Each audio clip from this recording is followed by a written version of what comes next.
ሄኒ ወይ ፈረጃ መቼ እንጠብቀው? እስኪ መቼ ነው የሚለቀቀው? አዶንዬ እውነት ለመናገር ዛሬ የጨረስኩትኝ ድራማቲክ ፓርቶቹን ነው። 5 ከባድ የቦክስ ሲኖች አሉ። አሁን ጊዜው ሰው ለማስቸገር በጣም ከባድ ነው፣ ግን በቃ ኦልሞስት ወደ 1.5 ምናምን ይፈጃል። ብዙ ሰው መኖር አለበት፣ ስቴዲየም ውስጥ ነው 5ቱም። እሱ ነው ትንሽ ቻሌንጅ የሚያደርገኝ እንጂ 5ቱን ቦክስ ከጨረስኩኝ ያው እንደምታየው በፕሮፌሽናል መንገድ ነው የሰራ ነው። በነገራችን ላይ በጣም ፕራውድ ኦፍ ዩ። እሺ የሚገርም አክቲንግ ናቹራል።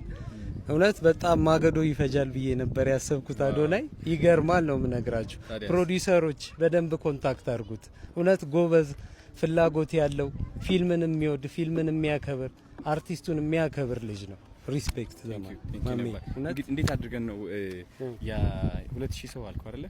እስኪ መምጣት የምትፈልጉ ፈረጃ ብላችሁ ኮሜንት ላይ ጻፉ። 2000 ሰው ኮሜንት ላይ ከሞላ እናስመዝግባቸውና ቀን ነግረናቸው እንገናኝ። ራኒንግ ኮስት ደግሞ ይባላል ለምግብ ለትራንስፖርት ምናምን ሰው የቻለውን ከ100 ብር ጀምሮ ከፈለግንም እኔ እናንተ ላይቭ እንገባለን። ላይቭ እንግባ። ቀጠሮ እንያዝና በደንብ ዘማን እውነት በፈረጃ ስም ግን የምር ዘማን ከልቤ ነው ማመሰግነው። ያረዲ ቴንክ ዩ ብርዝና